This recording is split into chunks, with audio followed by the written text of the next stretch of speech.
Okay, let's go. So this is part 2 of the walkthrough video for the combined module for the timer and CCP module of the big 32mm. So I have this new camera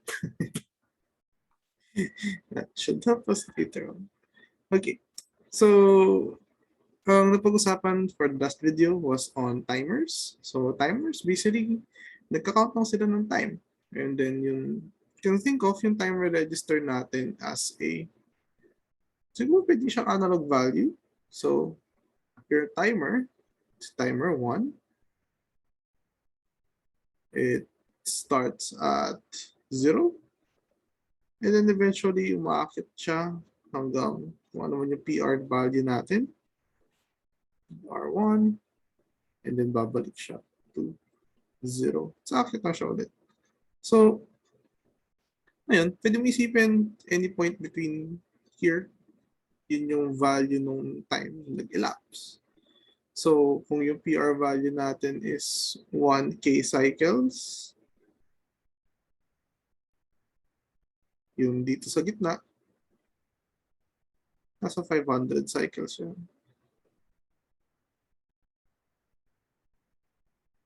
So, yung ating tinatawag na CCP modules, basically, in-utilize yung fact na to.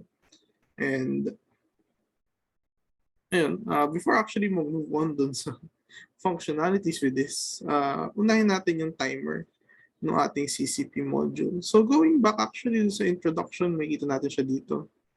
Yung timer natin is over here in the middle. And then yung output ng timer is used by the input capture and the output compare module. So, of course, bago natin magamit yung dalawang modules, dapat gumagana ng maayos yung CCP module, I mean, CCP timer module. And the CCP timer module is connected to the 16 or 32-bit timer na sa loob sa kanya. So, going to the SFRs, ito yung most likely mong gagamitin. If kailangan mong gamitin as a, pwede mo siyang gamitin as a regular timer kasi. So kahit wala yung output compare, walang input compare, just a regular timer. So ito mostly yung titignan nyo. So of course, yung on bit. So parang yung timer may on. And then meron tayong mode select. So kung titignan nyo sa datasheet, kung skip over kayo dito sa ating configuration bits, so, saan yung mode select? So, yung mode select is over here.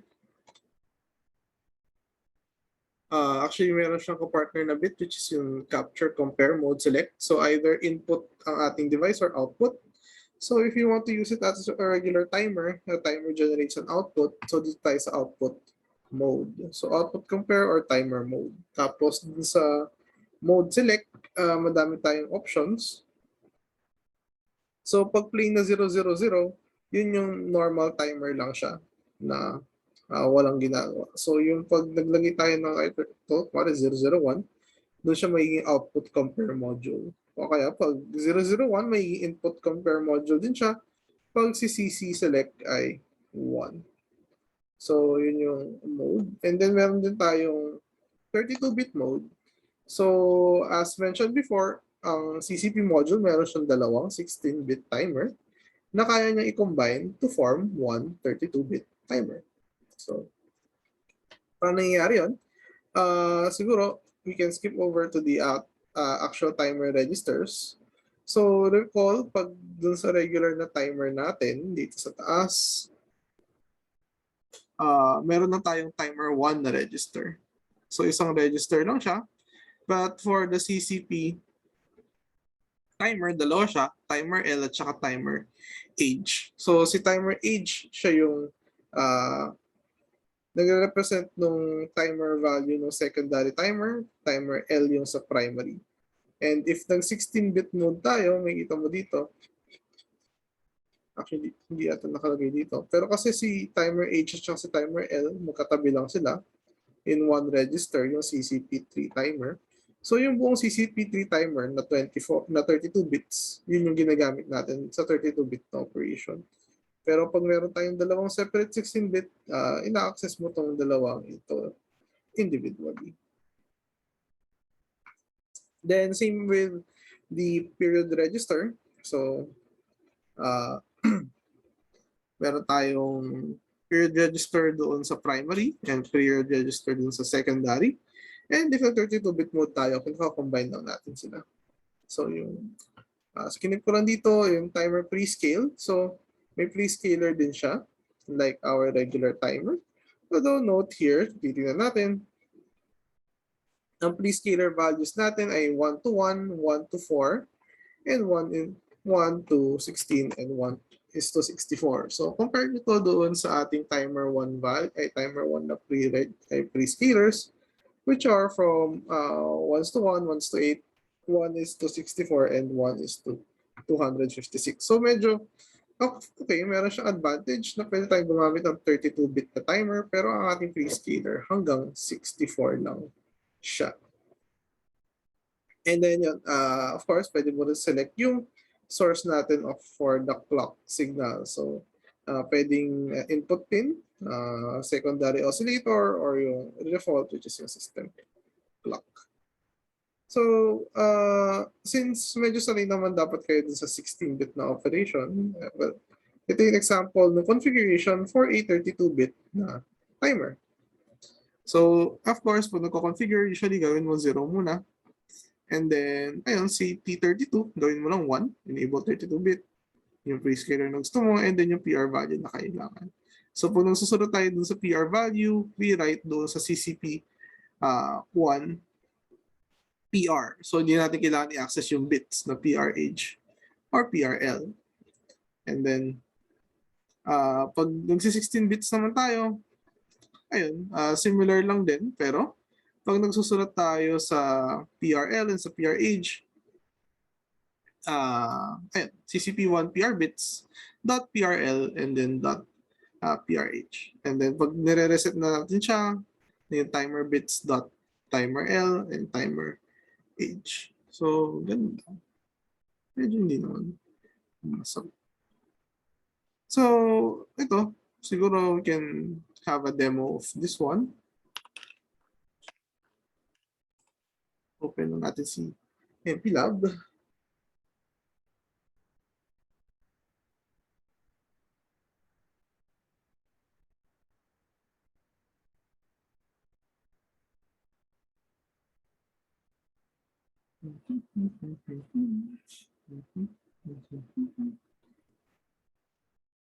It's just, so if you're, of course, papanoodin nyo naman ito online, you can skip ahead konting, siguro mga 2 minutes before the actual simulation. Okay, let's go. Let me just close. Baka may mapakita na naman ako na hindi dapat makita. So I'll be using itong module 4 na project ko.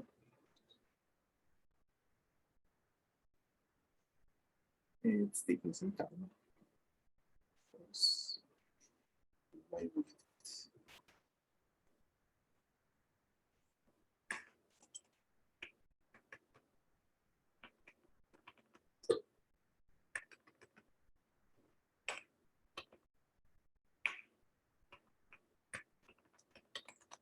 So let's first try muna natin sa simulator. Configure ko lang yung ating signal trace for RA0 and RC. So ang ginamit ko muna dito, ating prescaler ay 2, which is 1:8, I believe.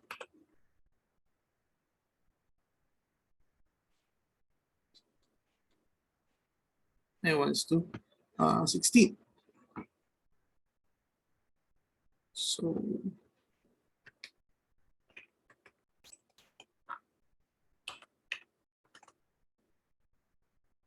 para pag niran natin, so we can have a break here and here.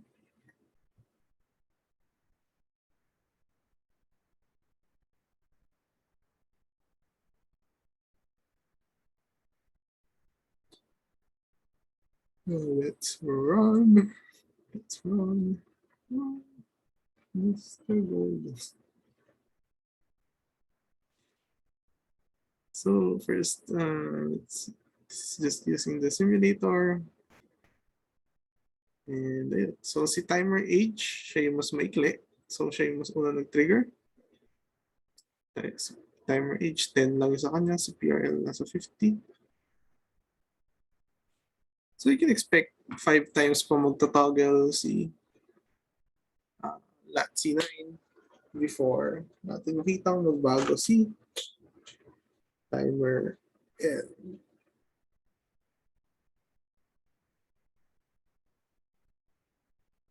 Ayun. So honestly, pwede natin pang ganito. Ating breakpoint para mabilis-bilis yung ating pag-toggle.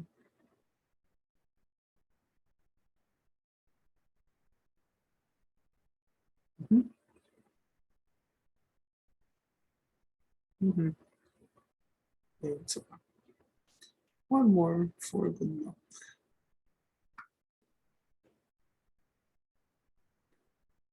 Okay, check natin. So from here to here, nasa 177.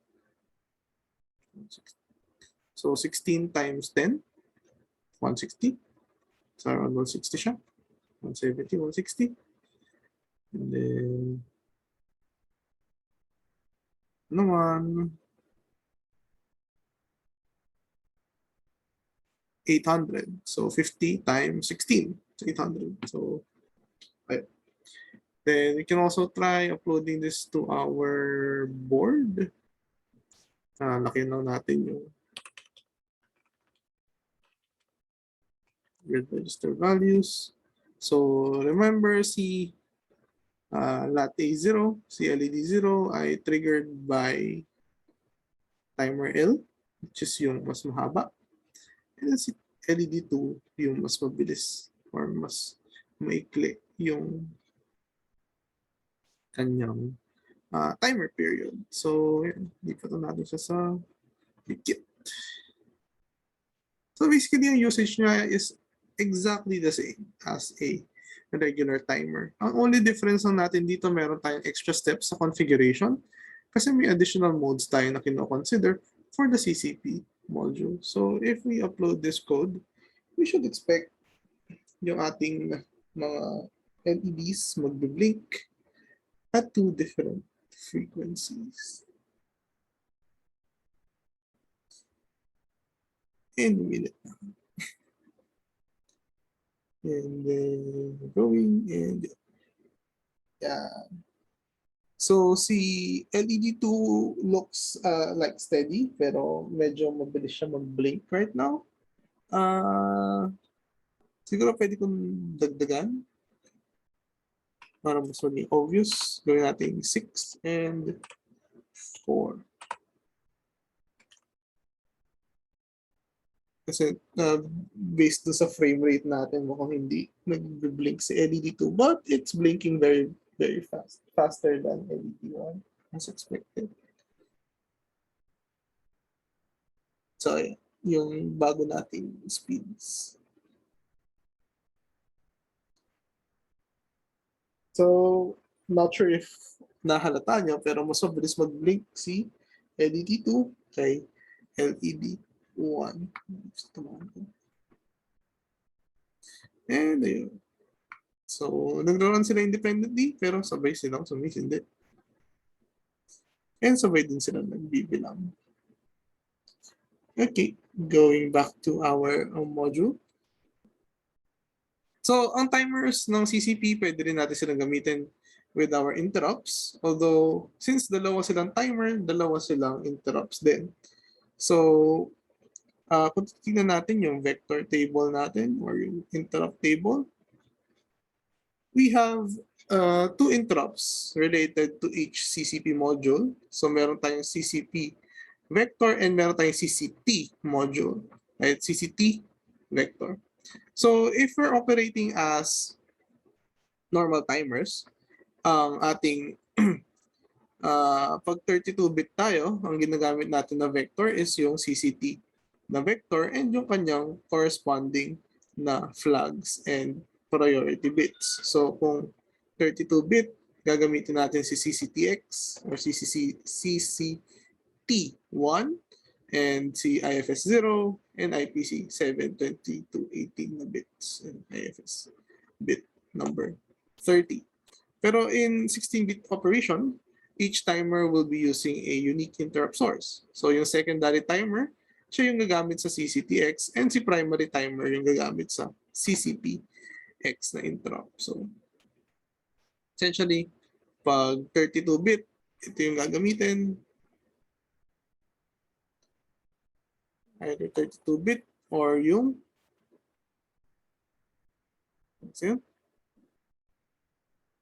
secondary timer. To be sure. How is it? Secondary. Tapos dito yung primary timer natin. Okay. So, yun. May examples naman tayo ng interrupts with timers. And madali lang naman dapat i-translate to the CCP module. So, ang gusto kasi maging focus dito is yung ating CCP output compare na module. So an output compare module, in simple terms, compares the timer value to a stored value sa CCP or sa output compare register. Tapos, ayun. Actually, I think ang best example is tingnan natin itong first figure here or first animation here. So yung stored value na tinatawag is itong CCP XRA. So meron tayong actually dalawa, merong RA at saka RB. And siguro ito consider na natin yung RA. So yung timer value natin, umaakyat-akyat siya, di ba? So from timer equals 0 to timer equals PR.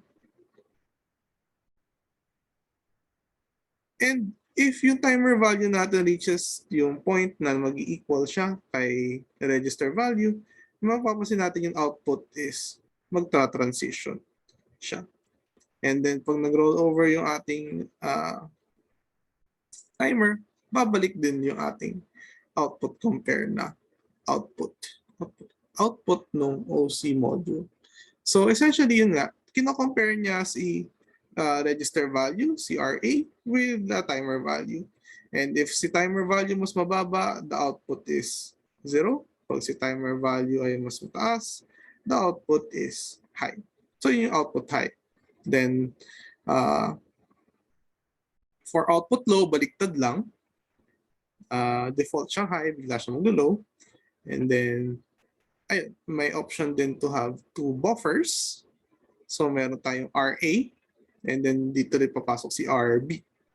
So pag nag-cross siya kay RA, doon siya magtra-transition pataas. Pag nag-cross siya kay RB, doon siya magtra-transition pababa. So, ayun. Then meron din tayo tinatawag na buffered double edge mode. Essentially, itong buffered double edge mode, siya yung ginagamit for PWM. So, what's interesting dun sa buffer, kahit magpalit yung value ng ating register values during the course of the timer period, I suppose, hindi mo na siya agad magbabago para maka-output siya ng matinong signal. Kasi imagine if bigla pa lang nagpalit to, and then na-encounter na naman ni timer or ni OC module yung transition. So parang ano ba dapat gagawin niya pag nagpalit pa siya, magaganto pa siya.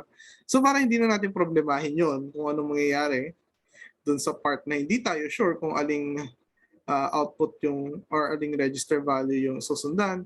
Doon na lang natin palitan doon sa next cycle yung ating RA and RB values para ayun, yung ating output is relatively stable or more predictable. So ayun, ito yung mga operating modes or at least some of them. Meron pang ibang operating modes dito which will not be the focus of our discussion anymore. So medyo for your own personal reading. And masaselect mo naman siya dito sa CC Select. So, si 0001 is yung output high, single edge. Output low, single edge, si 2. Si 3 is actually toggle mode. Toggle siya, hindi siya high or low. Every time na mag-cross doon sa ating register value, toggle. And then meron tayong dual edge na buffered, and then meron pa tayong centered align. So makikita nyo naman dito bakit siya ginagamit for PWM. So pag na-adjust natin yung ating register values, na-adjust din natin yung ating pulse width. So, ayun.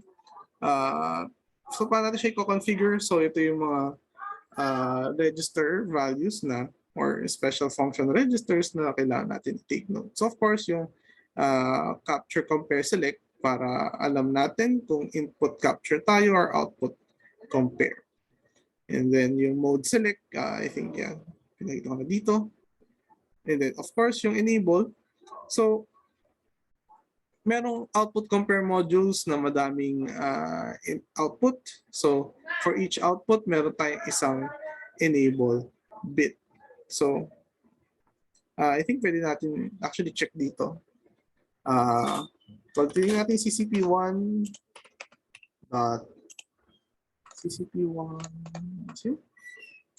on 2.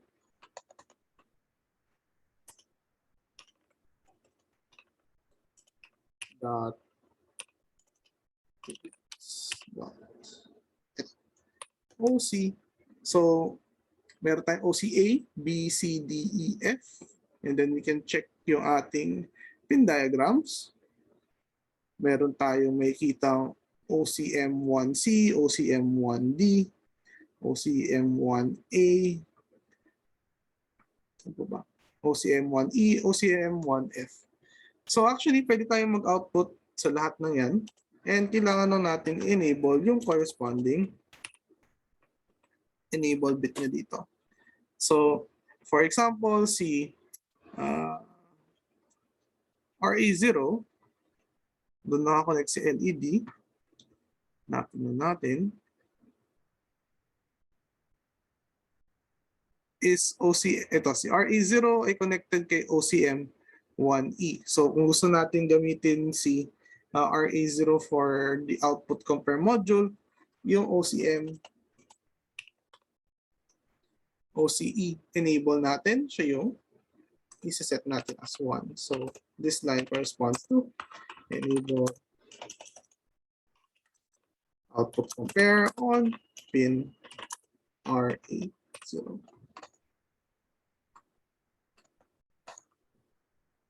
Then output mode control. So pag multiple outputs kasi, may iba-ibang different ways of generating yung output. So actually can make CLEP.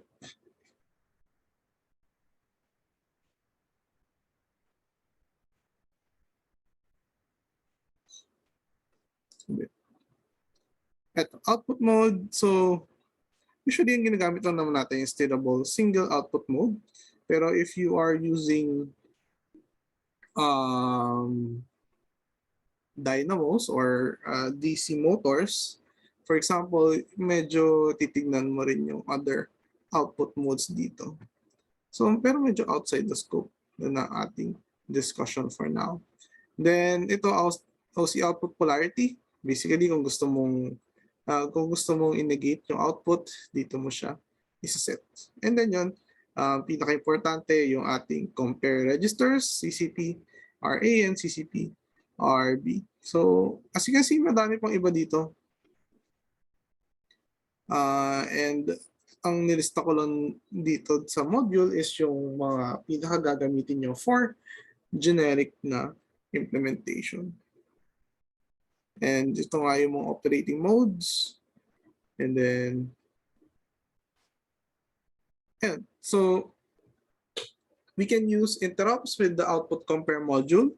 So an output, so an interrupt is generated whenever na trigger siya or na ma-match si CCPX, R, and B.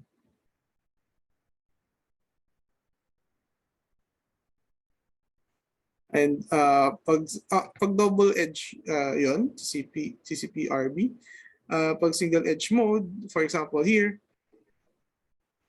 pag nag-match na yung register at saka yung timer value, mag-degenerate na yun ng interrupt. So ito yung CCP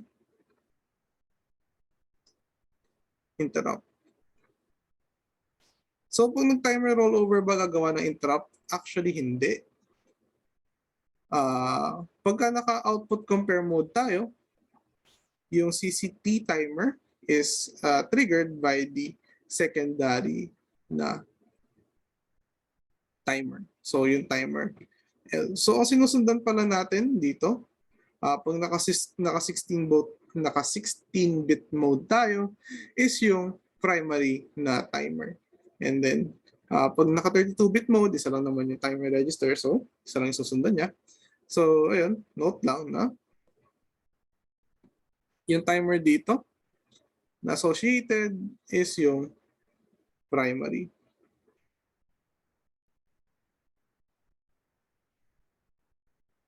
Kasi anong gagawin nung secondary? Siya yung mag-generate ng interrupts doon sa ating module. Then, ayun na naman. Actually, wala akong example ng output compare na interrupt. Pero, I think, madali lang naman siya dapat gawa. Wala pa kasi tayong example nila. Anyway, moving on dun sa actual, isa sa mga common use na output compare module. Actually, wala pa akong maisip na ibang application ng output compare outside of pulse width modulation. So basically, yung ginagawa natin sa pulse width modulation, it is a technique for digital microcontrollers to create an analog waveform. So for example here, pag malaki yung pulse width natin, kung 50 yung ating duty cycle or yung pulse width, kalahati of 50% on 50% of yung makukuha nating output voltage na average is nasa gitna. And then pag lumiit yung part na on siya, bababa yung ating average na output voltage. So, ibig sabihin lang nito, for example, if gamitin natin siya sa LED, pag mataas yung pulse width, mas bright siya. And pag manipis yung pulse width, mas dim siya. Then, we can approximate yon duty cycle times yung output high na voltage, which yung product nun will be our average output voltage. So usually, pwede pa tayo maglagay ng capacitors to have a more stable na signal. Pero for our purposes sa board, since wala na tayong additional components, medyo yun na yun. So yun. Let's have a simple PWM system with our onboard switches and LED. Actually, LED 1 nakalagay dito pero LED 2 dito. For example lang naman, so you can do whatever. So, pag pinress si S1, magdi-decrease yung duty. Pag pinress si S2, mag-increase siya. So, for example yan, 50% yung duty, pinress si S2, naging 60, pinress ulit, naging 70. Pag pinress si S1, bababa yung duty. Not sure lang if halata yung pag-change ng duty cycle. Mas tumatagal siya naka-on. Kung napapansin nyo ba. Right. So, yun, pag ordinary timer, parang medyo complicated siya isipin, di ba? Kailangan mo ng timer for the on, kailangan mo ng timer for the off, kailangan nagbabago yung periods nila. Pero with our CCP module, we should be able to easily modify yung ating pulse width by modifying the values of our OC registers, RA and RB. So, ito yung recommended steps for the configuration ng ating module. So, we first configure yung ating primary timer to have our period na gusto natin. So, meron mas specified ito to works later on. And then after natin makuha yung, maset yung primary timer natin, dun sa gusto nating period, we set the CCP module to generate the PWM mode, to operate in PWM mode by setting the proper CC select and mode bits. Then, ayun, lagay natin yung RA and RB values na kailangan, and then configure yung output na gusto nating gamitin. So, for example, dito, gusto natin ng 2 Hz na signal with a 10% duty cycle. Then we want to start with calculating our timer prescaler and period register, assuming a 8 MHz clock. So, ayun. Computation based dun sa equation dun sa naunang part na ating module, yung ating equation. So, frequency times yung 0.5, which is 1/2. Yung frequency ng ating signal na gusto over yung prescaler natin na 64. So, ayun. So, medyo sinelect na natin yung prescaler na 64. Kasi 64 na nga, 64,000. So, almost sakto lang tayo sa 16 bits with the max prescaler setting. So, actually, kaya yung sa unang configuration, 62499, that is because yun yung ating period for this. And then, kung ano dapat yung ating CCP RA values. So, for example, gusto natin mag-start at 10% na duty cycle. Ganito yun. Di ba kanina gusto natin 2 Hz signal, 0.5 seconds per cycle. So, ang 10% nun will be 0.5 times 10. So, yun yung magiging duration na ating pulse width, assuming a 10% na 10% na duty cycle. So yun, alam na natin yung ilalagay natin sa alam na natin ilalagay natin sa configuration ng CCP timer. Alam na rin yung ilalagay natin sa register sa output compare registers. And then alam na din dapat natin yung mode natin. So, ang natitira na lang will be those related to our output. So, ayun. Kaya actually LED 2 yung nakalagay dito kasi kung titingnan natin sa ating pin diagram, si LED 2 is connected to RC9. So, RC9 is natin yung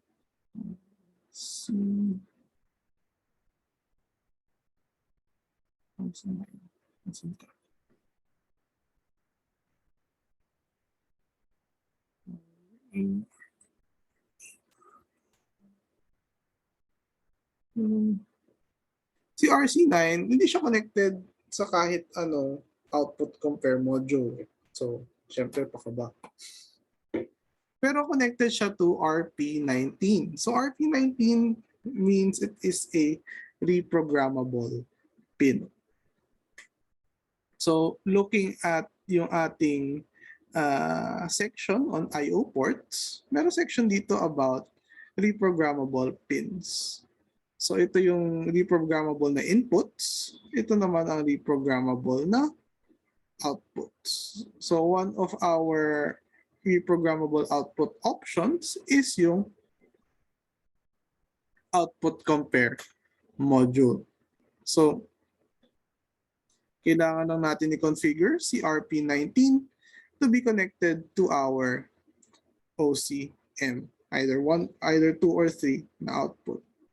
So, ayun pala, for the PIC32MM, GPL MM0064, GPL036, ang ating CCP2 at CCP3, isa lang yung output nila. Kaya walang A, B, C, D, E. So, makikita natin yung mga steps ng configuration dito sa sample code below. So, ayan, prescaler natin is 1 to 64. Ang period natin is 62,499. Mode of operation natin is output timer mode and double edge buffered mode or yung PWM mode. And then, ayan, kahit double edge tayo, para simple lang lahat, set natin si RA to 0. So this means na at timer rollover, magta-transition to high yung ating output. And then si RB value na yung bahalang mag-set ng ating ng ating duty cycle or pulse width. Next is configure natin yung output pin. So kailangan si RC9 is an output. And then si RC9, since connected siya kay RP19, we access yung RPOR4. So the programmable 4. Dito na. So may kita yun.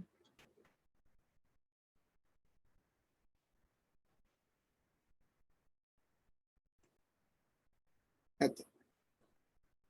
So ito yung mga RP registers. May kita nyo naman kay RPOR0 si RP1, 2, 3, and 4. And then hanapin nyo lang dito. So si RP19, siya yung connected kay RC9. So hanapin mo si RP19 dito, which is dito kay RPOR4. And then kailangan na natin siyang iset na 6. So bakit 6? Bakit 6? Kasi ayun, ang output function number 6 is the output compare module 2 output. So, and OCA enable siya. Since isang output lang, A pin lang siya. So yung BCDE, hindi na masyadong kailangan. So yun, you can actually add this to our code. So tanggalin na natin yung unang.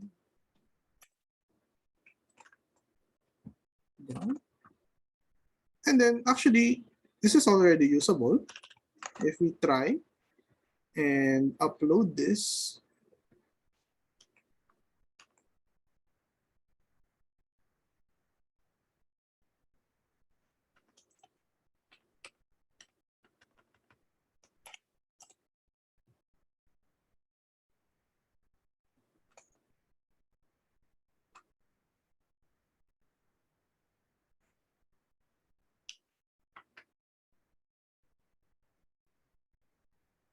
uploading. Yeah, so you can notice the RC9, nagbe-blink siya very, very fast.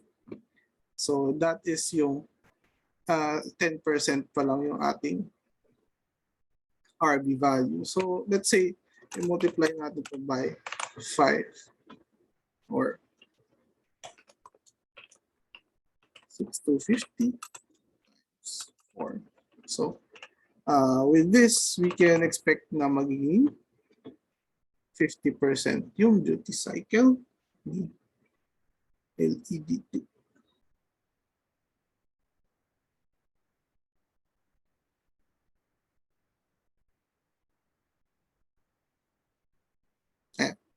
So, mas matagal na siyang nag-blink compared sa kanina. And then we can also try adding more. So, ito is ang expected natin dito, 90% na yung duty cycle. So, almost on na lang siya parati. Magbadala. Sobrang ikli na lang ng time na mag-off siya. So, ayun. So halos on lang siya, yung off time niya is sobrang ikli na. So yun, yun yung ating output compare. So yun, I think yung key thing to remember here is, medyo hindi kasi natin na-cover dun sa inputs and outputs, is ayun, dito sa pin diagram, di porket walang nakalagay na kung ano-ano pang connected kay RC9, is hindi na natin siya masyadong magagamit. So since part siya ng ating RP na pins, which means reprogrammable pins, pwede nating bago-baguhin yung kanyang mga functionality. So yung other modules na pwede nyo i-connectan is over here. So medyo hindi natin siya kinover dun sa previous na module kasi wala naman tayo masyadong example na gagamit nito. So, ayun. Then,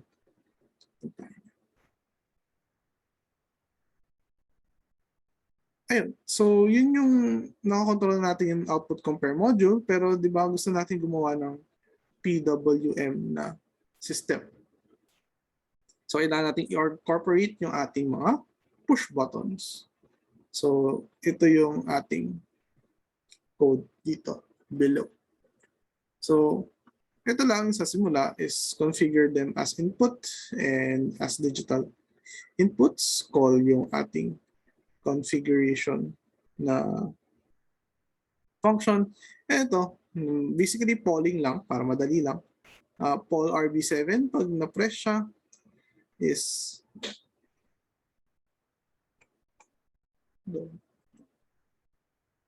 so we can copy this. Replace natin yung main natin here. And then, ang kulang na lang dito is define natin yung pag-debounce and yung pag-increase ng duty. So, yung debounce, should pwede nga. Kung di naman tayo masyadong maarte. Although, if kumari medyo mas important yung ginagawa nyo, lagyan natin ng konting debounce time yan.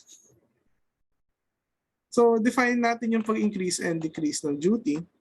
So, actually, may guide na tayo dito. So, ayun, alam natin yung duty at 10% is 6,250. Yung sinusulat natin sa register is -1 kasi yung additional na rollover ay yung additional na cycle natin needed for rollover. And actually, may additional na cycle din na needed ang OC module bago siya mag-trigger ng output. So, ayun. Pag gusto natin i-decrease yung duty, kung ano man yung value ni RB, bawasan lang natin no 10% na duty. As long as nandun siya sa boundary natin. And then, yung increase naman, ganun din. Idagdag lang natin yung 10% na duty. So, a signal na merong yung output natin na may 10% na duty, pag dinagdagan natin register value niya for plus 10% more, may 20% ng output niya. So, dagdag lang natin to dito. And we can write it sa ating board.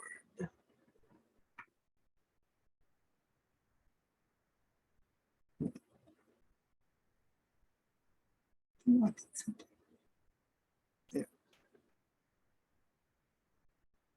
So, medyo 90% siya right now.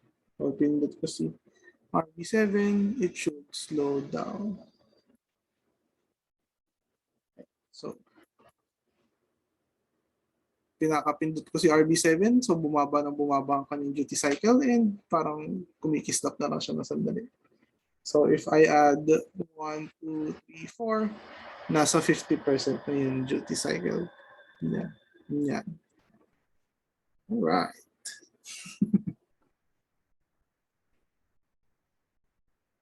And then, ayun, so actually yun yung example dito. I guess so what's left is try natin siyang gamitin sa logic analyzer para doon sa mga wala pang board. So, yun nga, yung limit ng logic analyzer is 10,000 cycles. So, gawin lang natin is sinibawasan lang natin yung ating mga values. So, let's say, prescaler gawin na natin 1:1. And then, 10,000 yung maximum. So, gawin natin 60 CPRL. Gawin natin yung starting value dito is 6 or 5 para 10%. And then yung duty na 10% is 6. Yung 90% duty is 54. And I should be able to see this in action. So simulator.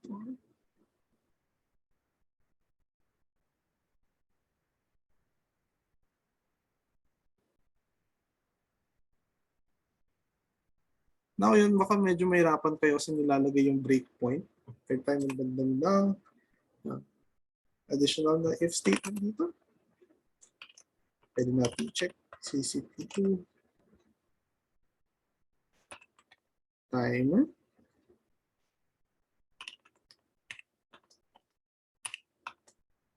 Timer low, yung primary. Pag na-check natin siya as 0, gawa lang tayo na. Let's say not 0.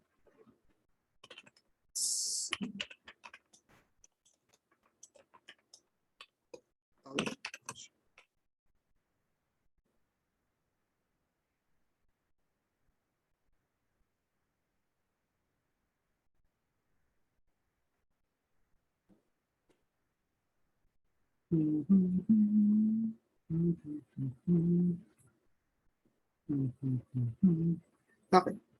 So yun, since probably dito ko lalagay yung bago timestamp kung saan nag-start yung simulations na gumana.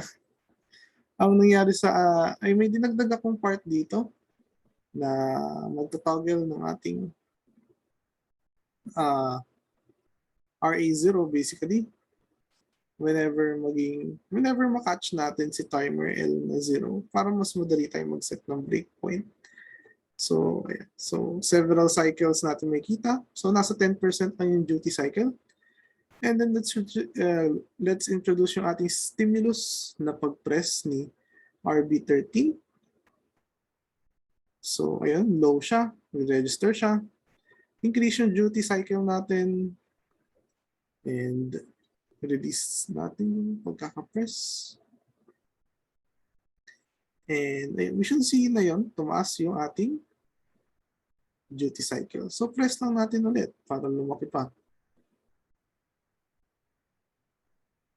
And you can let it run.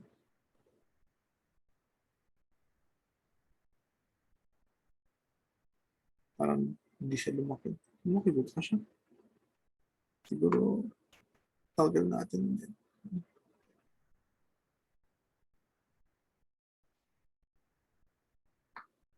And ayan. Medyo mas malaki naman na siya. I-zoom in natin dito.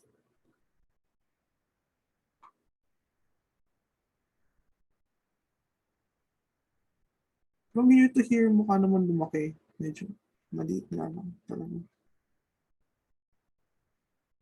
Yeah.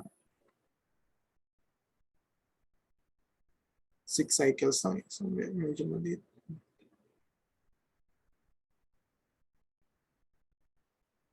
So, if we zoom in, kaya mas kita naman. So, 10%, 20%, 30% after ng mga presses. And then, pwede nating pindutin naman si RB7 using our stimulus. Pa-register down natin yung decrease and then toggle back natin. And proceed dun sa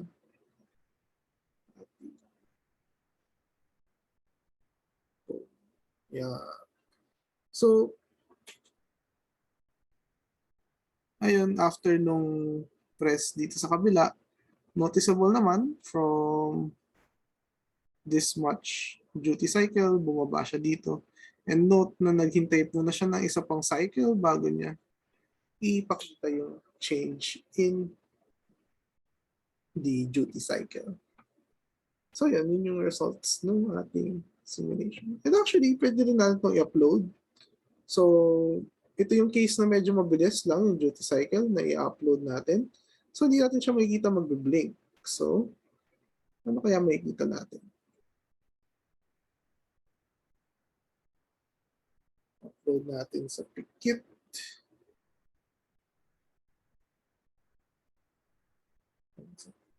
Development board. Pikit yung program. And okay. So you can see here, CRA0, yan yung medyo on and off half the time. Si LED2, siya yung nasa 10% yung duty niya ngayon. You can see na medyo mahina siya. And if increase ko yung duty cycle by pressing RB13, you can see na slowly, naging mas bright si LED2. Might not be as noticeable now. And then pag pinaba ko yung duty cycle, ay, medyo nagdidim siya. So doon yung ating PWM na sinasabi na analog na signal na pag malaki yung pulse wave, mataas yung average voltage, mas bright yung LED natin. Pag mas mababa yung pulse wave, mas mababa yung average voltage, mas dim yung ating LED. And gagamitin natin yon ng sobra-sobra. And gagamitin natin yon especially dito sa ating challenge for the week. So, ang challenge for the week is to control yung RGB LED, that's this one over here, with PWM. So, in RGB LED, basically tatlong LED yan na nasa isang package. Meron siyang red, meron siyang green, meron siyang blue na channel na tinatawag. And pwede nating pag-combine yung ating RGB values in such a way na, ayan, so pwede nating lagyan ng green and ng blue, magiging cyan yun. May red din pala, so may white. Tanggalin ko yung red, magiging cyan. Tanggalin ko yung blue, magiging green yung natira. So, with the relative strength ng ating mga LED, kaya natin makapag-combine ng color.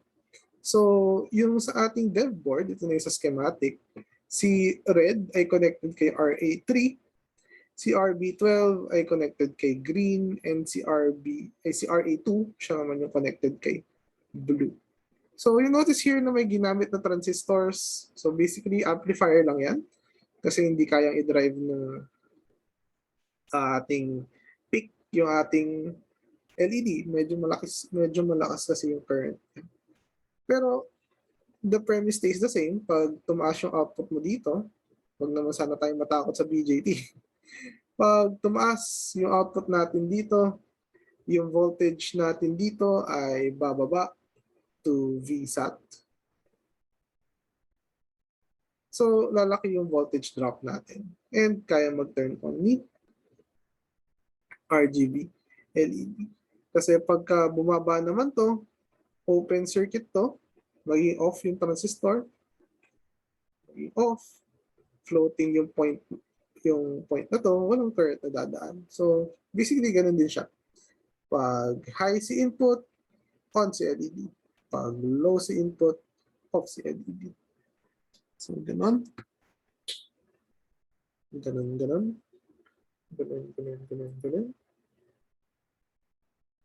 So, ano yung actual na challenge nyo? So, yun explain natin kung paano gumana yung RGB LED, paano mag-mix ng colors. Yung challenge nyo is to generate a 5-color sequence. And yung 5 colors na yun will be dependent on your student number or the last 5 digits ng student number mo. So, for example, ang student number ko is 06329. The first color na papakita ko is white and then blue kasi siya yung number 6. And then si number 3 is red. And then si number 2 is indigo. And 9 is purple. So for those na merong repeating na numbers, for example, 00123, kukunin niyo yung next na color. So yung first na 0 is white. Yung next na 0 is rose. And Yung 1, since nakuha na si Rose na 1, kunin na niya si Indigo. And then si 2, since taken na rin si Indigo, kukunin niya si Red. And then si 3, taken na si Red, kukunin niya si Green. So, ganun na naman. Basically, ang goal, ang point lang nito is dapat 5 unique colors yung ipapakita niyo. For each color, given yung ating hex code. And yung hex code natin corresponds to in 3 integers, basically. So, for example, yung 3 integers na yun is dalawang hexadecimal digits each. So, yung first 2 digits natin corresponds to the red value. Then next is yung green and next is yung blue. So, for example, yung BB value natin is 0. That means 0 amount of blue yung ilalagay. Pag si GG natin is equal to 80, that means 128 in decimal, which is half ng maximum, which is 255. So pag 80 yung nakalagay sa output, nasa half the brightness yung ating LED. So meron ng mga ano dito, at least para hindi mukhang nagbi-blink 100 Hz yung ating signal period. So actually, I have my source code here. Include ko lang. And upload ko para makita nyo yung nangyayari. So, private nag-build frame. Ready for frame.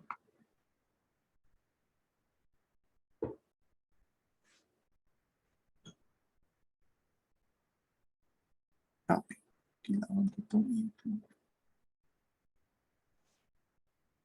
Sorry about that.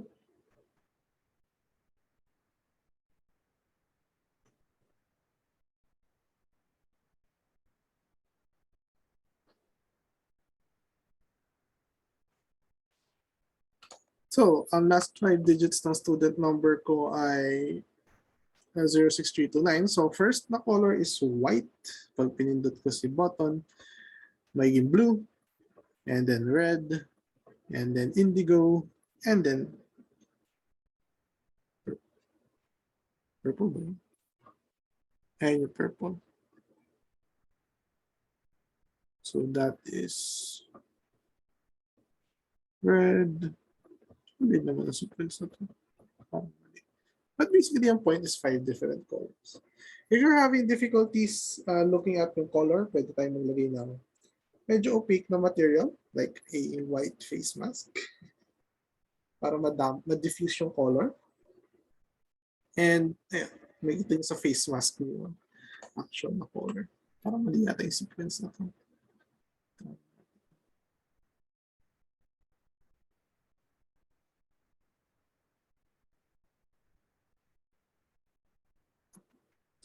Hindi ko kasi ma-check eh. Baka makita nyo sa book ko.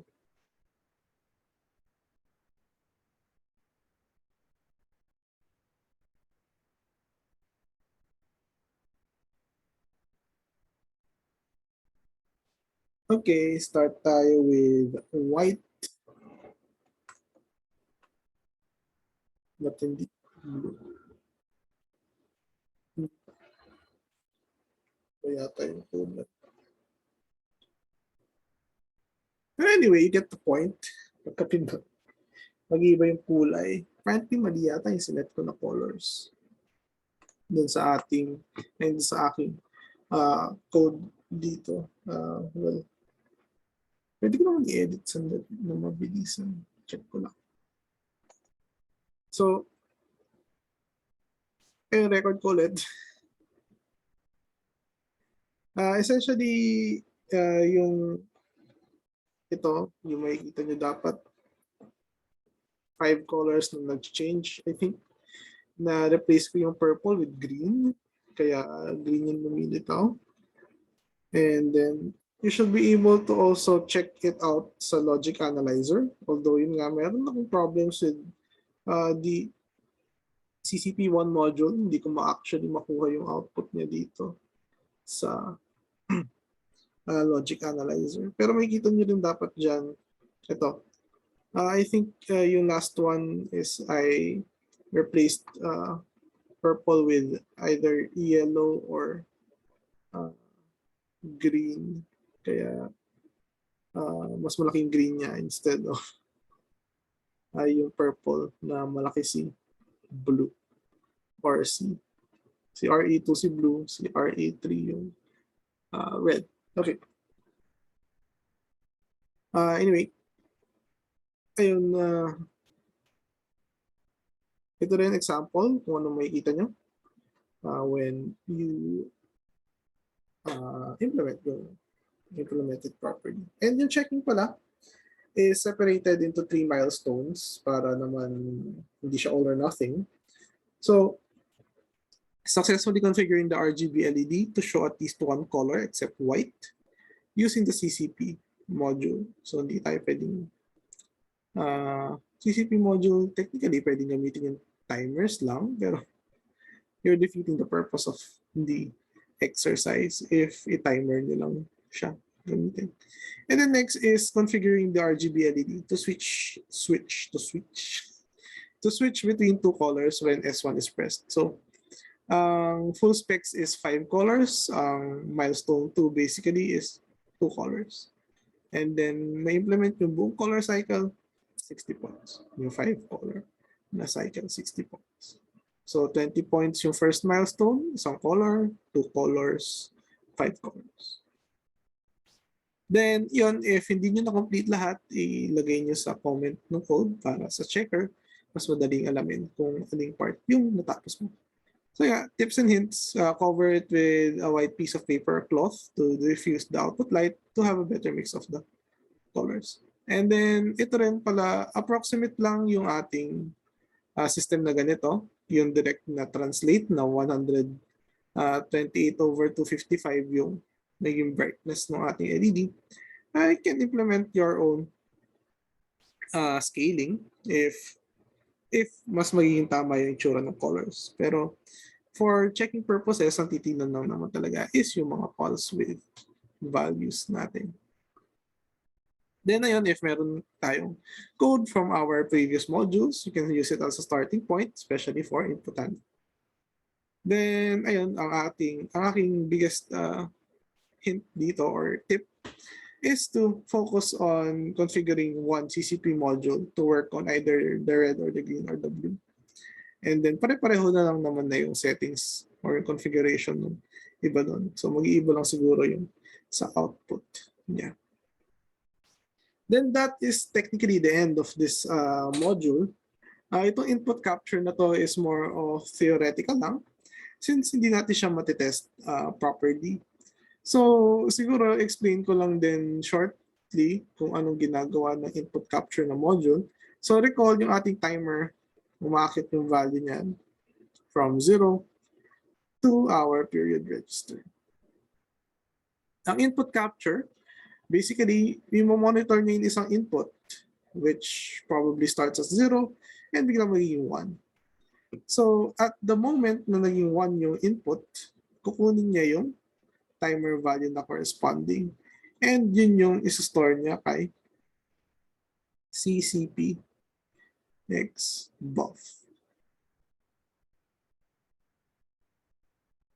So, essentially, if yung ating point na to is, let's say, si PR is 100, and then this point in time, kung saan siya nag-transition, is nasa 60. Tapos, siguro yung 100 na to is siguro 1 microsecond. Example lang. And then, so si 60 na to is nasa 0.6 microseconds. So basically yun, hinahanap lang natin yung timing kung saan siya iba. So useful to when it comes to getting the frequency of the input. So for example, meron tayong, ito yung timer value natin, 0 to PR. And then meron tayong clock signal na external. Assume nyo na lang na regularly spaced. Yan. So yung input capture natin, pwede siyang Pwede siyang capture every 4th edge or 16th edge or each edge. So kung i-capture niyo yung kada edge, makukuha mo to, makukuha mo to. Lahat ng rising edge, for example, with a buffer na hanggang 4 capture events. So pag nagbasa ka ng buffer, may kita mo lahat to.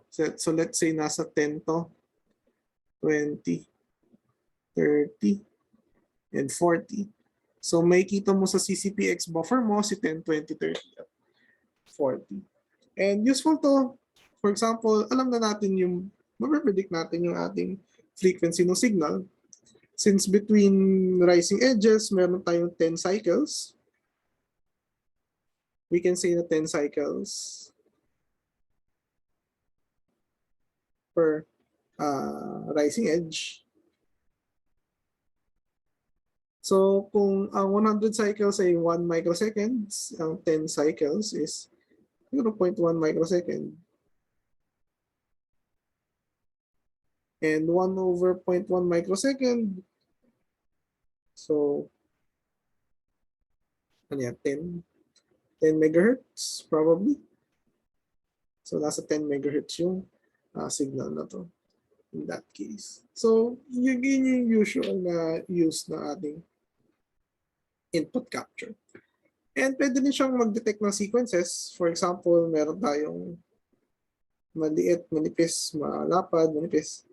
Pwede rin natin gamitin yung input capture for that. So, nakikita yung konting problem dito. So, yung ating mga switches may bounce time. So, we can't actually use switches for these kasi meron magkakaganon. And lahat ng yun marirecord ng input capture. Kaya, as of now, medyo hindi natin siya ma-observe with the DevBoard, with the components or lack of components that we have. So, yeah. That will be the CCP module, the second part ng ating combined module for, basically, this is the third super module, the third set of activities for EEE 158. So may summary lang dito at the end. You have 2 exercises for this module and 1 challenge. So pwede mo i-click to, akit ka dun sa bookmark ng challenge. So yeah, if you reach this up to here, you're probably going to start now with the challenge, and good luck and have fun. If it works, it's fun. If it's not, it's frustrating. If it's frustrating, just let me know. So, ayun lamang po. Maraming salamat, and I'll see you next time.